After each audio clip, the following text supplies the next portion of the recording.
I'd like some Trews, here is some Trews right now. I'd like Trews with bad sound, here is some Trews right now. With aeroplane noise all over the audio, here is some Trews, here is some Trews. Bow.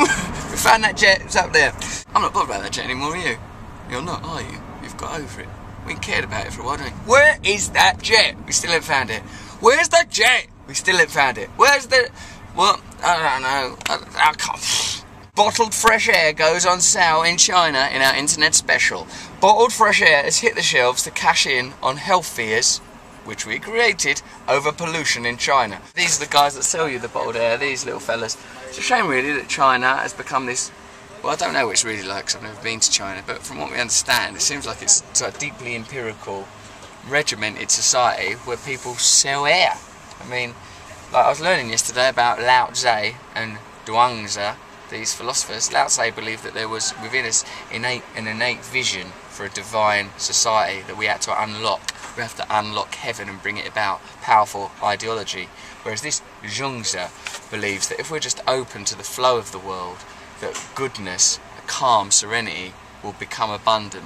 That's counterintuitive because our instincts as human beings is a kind of a materialistic lower chakra drive. We kind of like, even someone like me who's a bit hippie, like I still think, no, we've got to bring around this idealised society. I'm still driven by the idea that work, effort, quite sort of, I suppose European ideas are very, very important.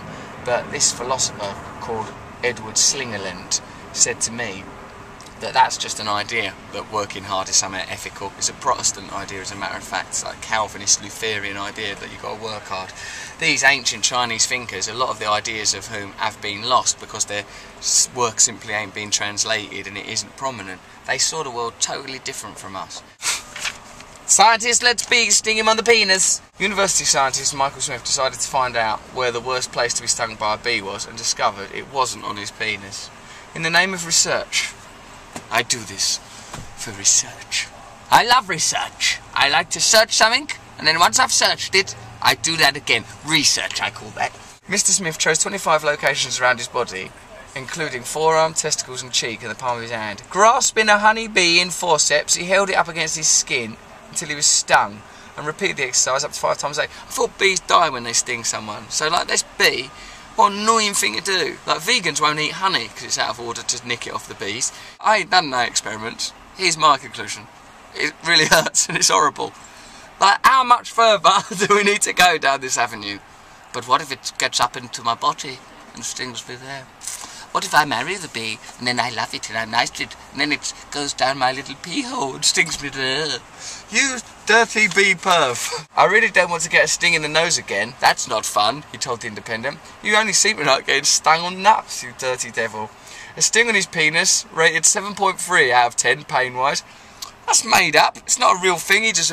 I say it's about 7.3, the old dicky sting. You, mate, are wasting time. That's why our worship of science as a whole irritates me, because I think science, of course, we've got loads to be grateful for. I'm not one of them people who get rid of science. Just saying, recognise its limitations, that it can only address certain materialistic questions, matters, areas. There's loads of things like this. You know, when you're a kid and like they put that on the news, like the FTSE 100 index, you go, this is bollocks, right? That's what you think it is as a kid. You're right. It's a load of old bollocks, it turned out. No, it isn't. You just don't understand it. You're just a kid and you're an idiot.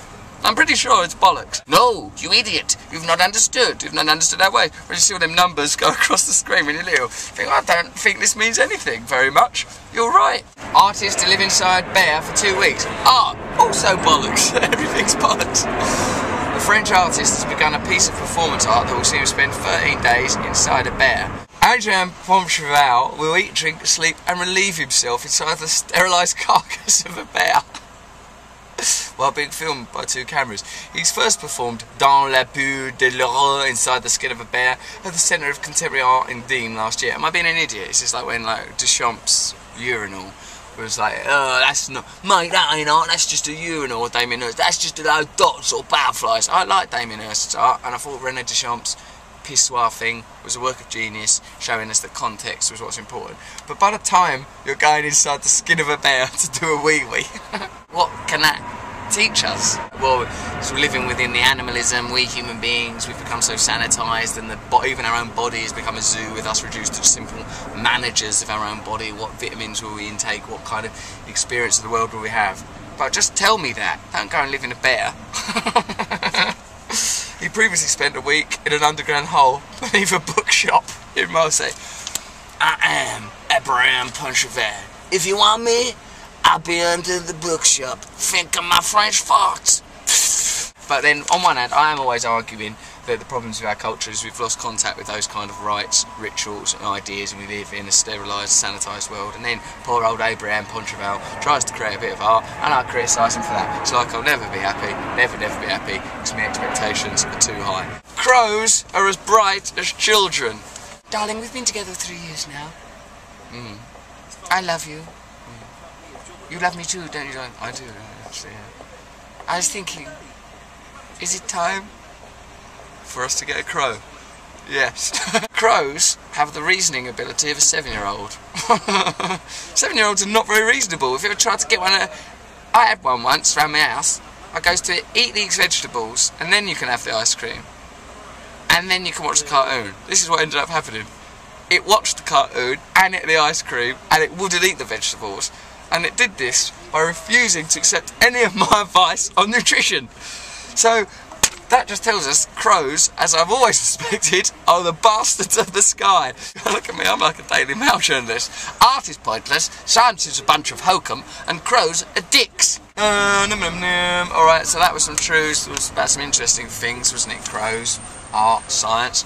Now here's some analysis from deep down in the core of the human mind. Fortunately, deep within us there is a direct connection to the divine. Ooh.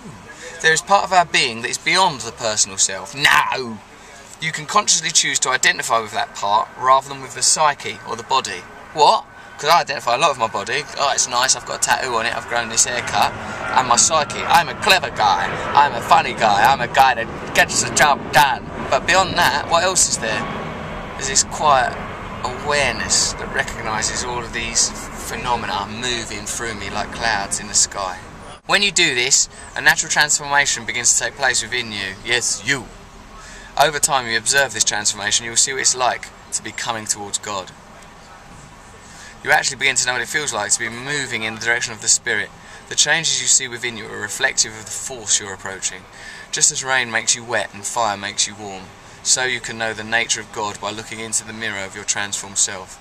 This is not philosophy, this is a direct experience. So relinquish these temporary, transient values and notions.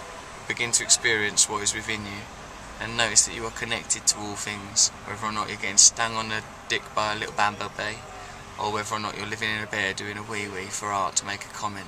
You have a direct relationship with nature that you don't have to step outside of yourself to experience, but step deep within yourself. That is some truths, that is some truths today. There is some truths, that is some truths today. The truth today for you. Dum dum dum dum.